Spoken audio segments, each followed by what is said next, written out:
degrees, and now you're up to date on News Talk. Off the Ball. In association with the Air Sport app, allowing you to cast your favourite sporting action from your tablet or mobile phone straight to your TV. This is News Talk.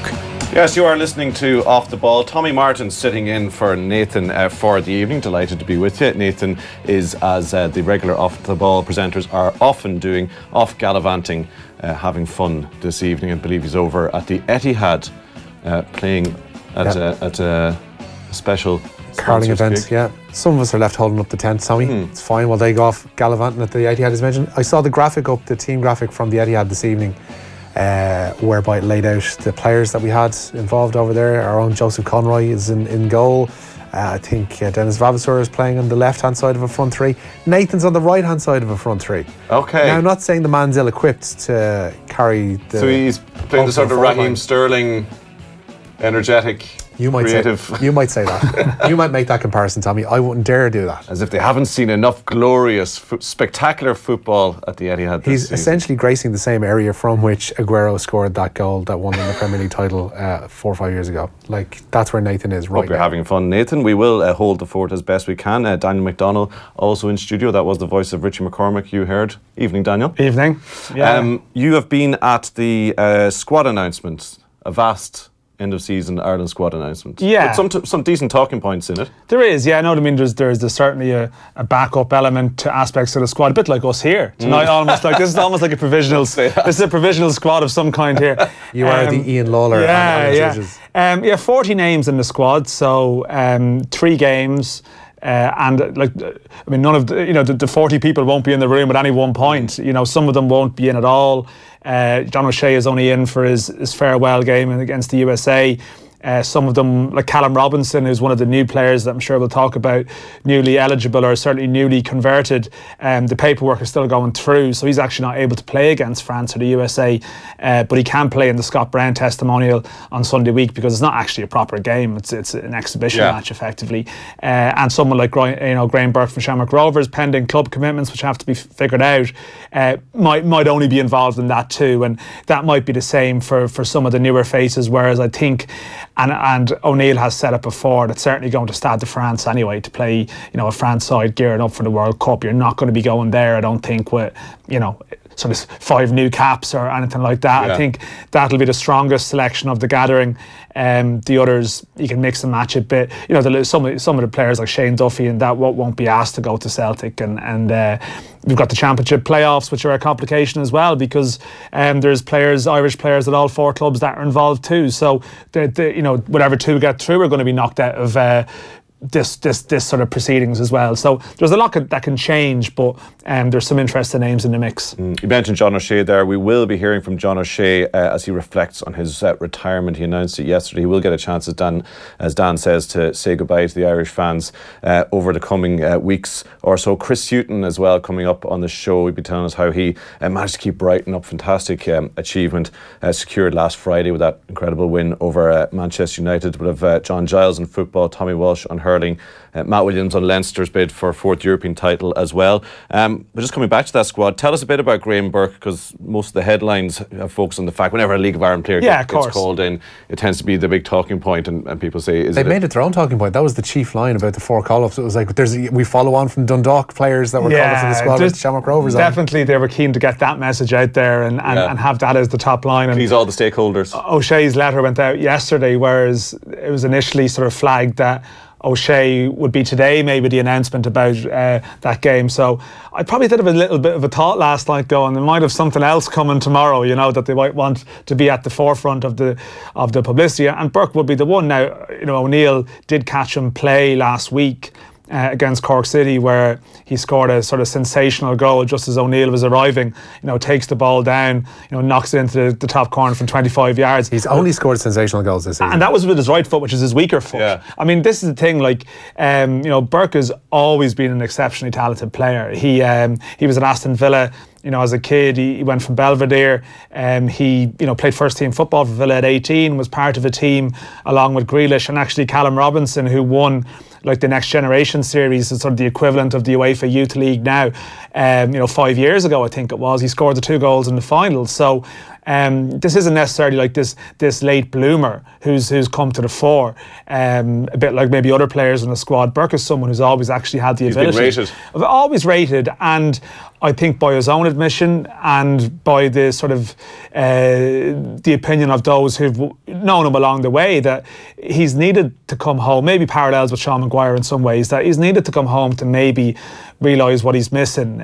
He maybe didn't either have the discipline or maybe just the work rate or whatever it was to really make that breakthrough initially. But there was always a feeling that, if he got his head right and got playing like he could do very well. Now, I mean, he came back last year. It was his first season at home. He got sent off on his debut. He got sent off in another game for sort of comically giving someone a sort of a Bishop Brennan style kick up the arse in front of right in front of his manager Stephen Bradley at the time. And you're thinking, geez, is he ever going to get it right? But this season, he's getting it right. I think as Richie alludes to, like, he's scored, I think 8 goals, 9 goals. All of them have been top class. I think the one thing that the cautionary note here is that he's been included as a striker, just like Robinson's been included as a striker, and we have this fear or this this natural concern about the lack of Irish attackers at the moment. I mean, Burke isn't really an out-and-out striker. He's more number 10. He's more Wes in terms of where he operates on the pitch. We've got the new Wes. Yeah, the new Wes. There we go. The hype begins here. But he's from the same schoolboy club. He's inner city dub. Oh God, there's into this, Dan. I'm here. I'm on board.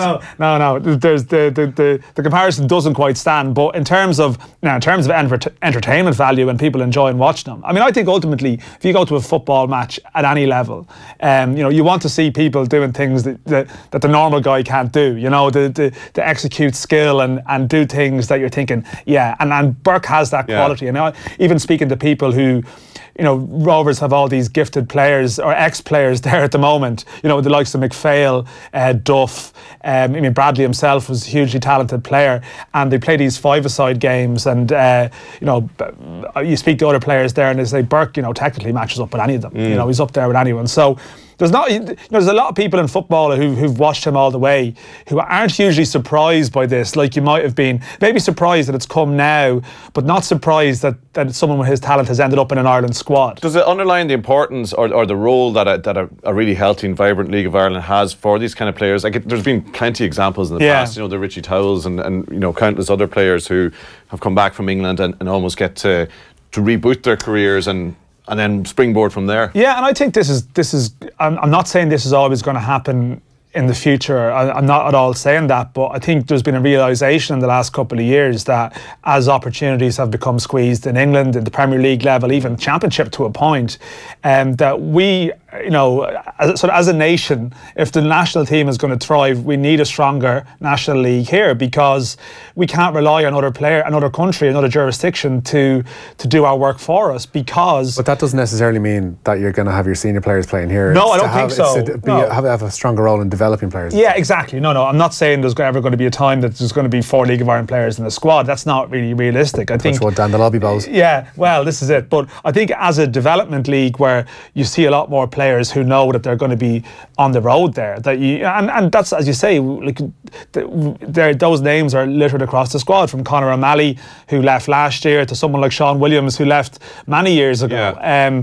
And I think this is going to become more common, that we'll have more ex-League of Ireland players in the squad and the odd one who's here at the moment. And I think there's an argument sometimes that I think there'll be players over, obviously, in League One and League Two will be annoyed that sometimes the League of Ireland players here get a much bigger profile than guys who are doing very well over there. But sometimes if you think someone's going to get there, there's an argument to be made for fast-tracking them a small bit and get them around, give them the boost, probably puts them in the shop window. I wonder how much the Sean Maguire case, where it seemed that O'Neill sort of held off on bringing him into the squad until he had actually physically made that move, and the logic of League of Ireland fans watching it was like, well, he was that good when he was at Cork, why wasn't he in the squad then? Yeah, and I wonder, does he regret in some ways not bringing Maguire in around this time last year? And there was talk of it, but if he'd been able to get the first cap or two out of the way there, then maybe he might have been able to trust him come the autumn when he was the player in form. Yet, because he'd never played international football, there was a sense of, we have to try him out and see how he goes. And I mean, again, to be realistic, if we had 6 to 8 Premier League Championship strikers playing regularly, scoring goals, then Burke wouldn't be mapped at the moment. But we sort of are where we are to a point, and particularly in that striking area, if we don't have a dearth of options and someone is scoring a lot of goals here, I think they're probably entitled to be brought in and see how they get on. That's all you can do. Bring them in for a week and see how it goes. Talk about that in more detail in the football show later on. We will be hearing from John O'Shea, and there is an interesting discussion there which we'll have then about the fact that O'Shea is the classic old school, you know. Will we see another O'Shea in terms of goes to the elite, United and has the great career, whereas this squad there's players from all sorts of backgrounds and different paths and routes to the top, or routes to the squad at least anyway. Graham Burke brought his talents back home. Nathan Murphy, as we mentioned earlier, brought his talents over to England this evening. Noel texts in, says, Nathan Murphy up front, I sympathise with the opposition goalie. There could be a Laurent Depoitre situation on the cards. Somebody called the St John's Ambulance and the Order of Malta. That's from Noel. They are on standby. I think of what's his name, Adebayo Akinfenwa type. Oh yeah, well that is very cruel. I was thinking more so of come on, Akinfenwa's at least worked out a little bit. Well, the Aguero role was the Aguero goal. Was created by a Balotelli figure, just causing chaos around the area, if you might recall. So maybe Nathan can sort of take that sort of inspiration. Richie, that is the top story in your news round this evening. Yeah, Shamrock Rovers forward Graham Burke is among the new names in Martin O'Neill's latest Republic of Ireland squad. As we begin the news round with Air, the home of Air Sports, the amazing live sporting content free with Air broadband. Burke has scored 8 times for the Hoops this season, and often in spectacular fashion. And O'Neill's seen Burke play up in person this season and was asked today what was behind his call-up.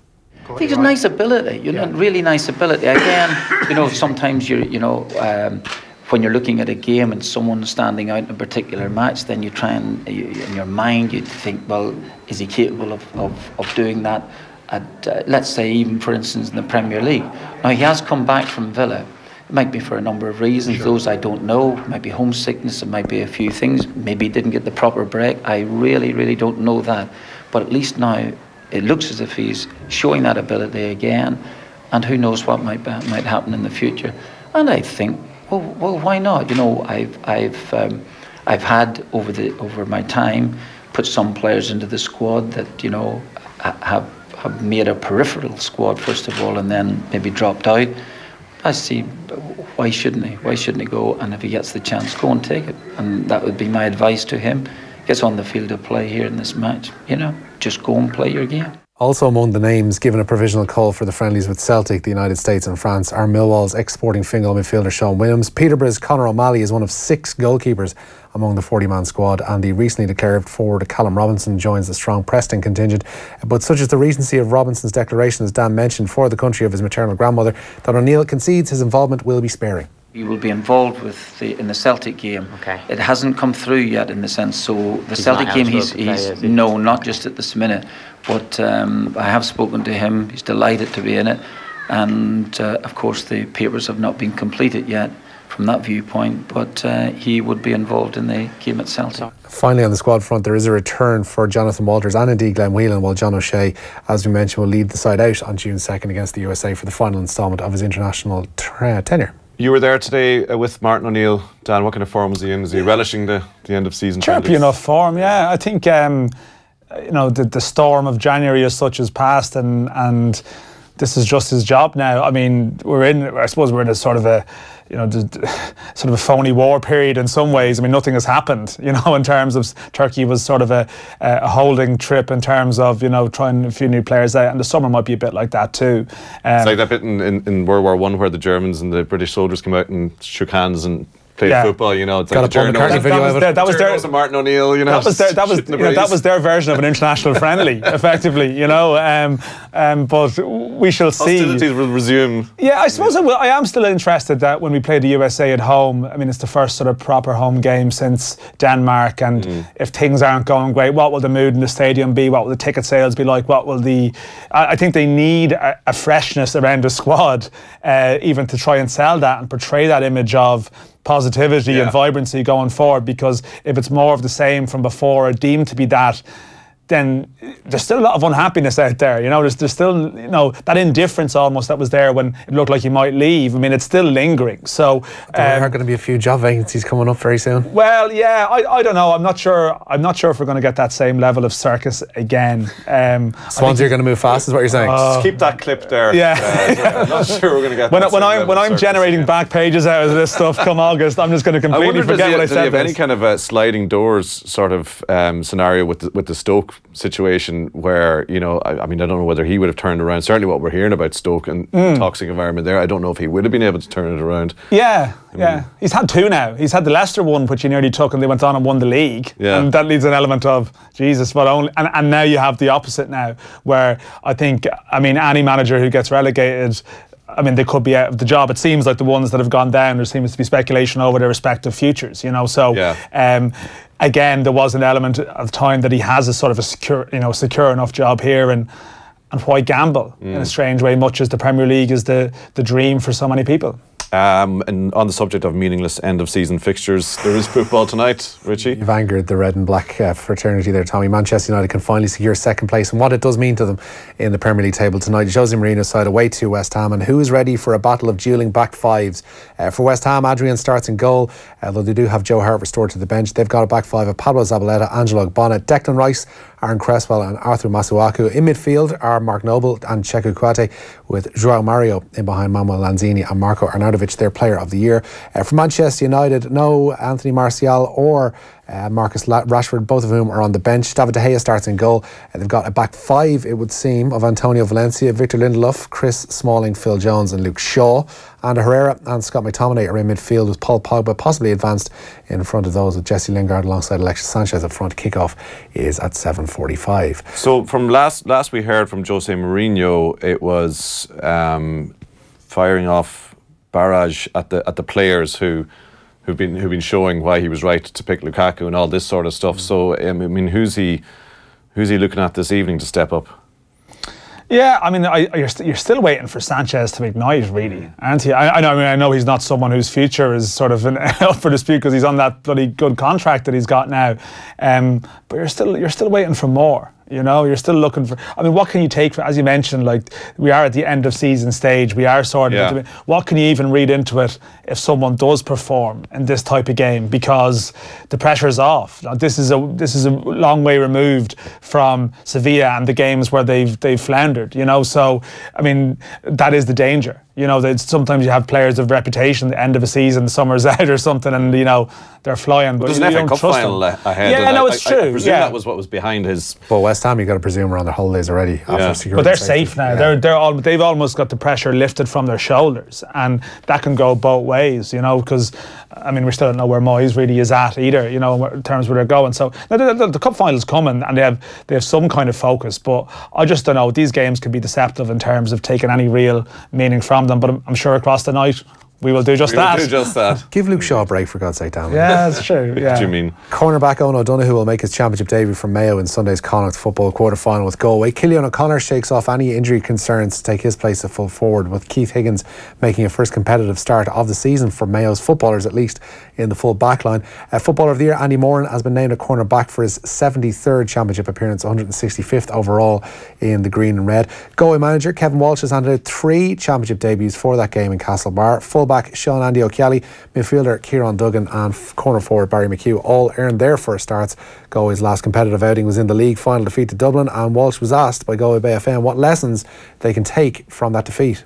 The biggest thing there would be that the boys performed at that level in headquarters, and I think, you know, they performed for quite long periods in that. If you maybe look back on it, we certainly had a few frees in the red zone we wouldn't have liked to have given away. Now, albeit I think that maybe 1 or 2 of them were quite harsh, but, you know, having to see games out, the Dublin team for the last 10 minutes played the ball really well through their hands, kept it well with a man down, and I suppose maybe we got hit for 2 points the last 2 minutes of injury time where we pushed forward, but we're not going to... As well off getting beaten by 4 as we get beaten by 1, and I think, you know, the lads really did try hard, but that was another level of intensity, and you know, this Mayo team have proven in all the past that they can live with that intensity all the time, so that's going to be a huge ask for us. Rory McIlroy has endured a topsy-turvy start to the Players' Championship at Sawgrass. He made a bright start with 2 birdies in his opening 3 holes, but stuttered from there on, and he had 1 bogey and 1 birdie in his back 9, which resulted in a 1 under par opening round of 71. The rounds of Shane Lowry and Tiger Woods are both not long underway. Both have parred their first holes and are playing their seconds. The early lead at Sawgrass jointly held by Dustin Johnson, Alex Noren and Webb Simpson, all of whom are on 6 under par following opening rounds of 66. Okay, thank you for the moment, chaps. Now, competition time. Bank of Ireland are giving over their jersey sponsorship to the Irish Heart Foundation for the Guinness Pro 14 semi-final between Leinster and Munster on the 19th of May. It's to mark the launch of the CPR for Schools training programme, which now involves 300,000 school kids. It's an issue that's worth highlighting because approximately 5,000 people die of sudden cardiac arrest every year. Tonight we're giving away a pair of tickets for the game between Leinster and Munster. The prize includes pre-match hospitality and an overnight stay in the Ballsbridge Hotel. To be in with a chance of winning, just identify our mystery voice who's been watching Nathan Murphy tear up the surface at the Etihad this afternoon. He's out on the pitch, obviously working away, not in a competitive situation really as such. Yes. That's a good. That bakes up for last night, JP. Well done. That's way better. If you know who that is, text your name and answer to 53106 for 30 cents and we'll announce a winner later in the show. It's all with thanks to Bank of Ireland, sponsor for a day. Hero the game days, hero the great work in schools, hero inspirational stories. Right, we will take a break now. Up next, we'll be talking to John Giles about a variety of football-related topics, including Gerrard to Rangers, managerial merry-go-round that's about to start in the Premier League, and much, much more. Off the Ball on News Talk. In association with Air. Watch every UEFA Champions League and Europa League game on the Air Sport Pack. News Talk Breakfast. My question would be, what is the point of think-ins? What's the benefit of them? We have a political system in which really nothing changes.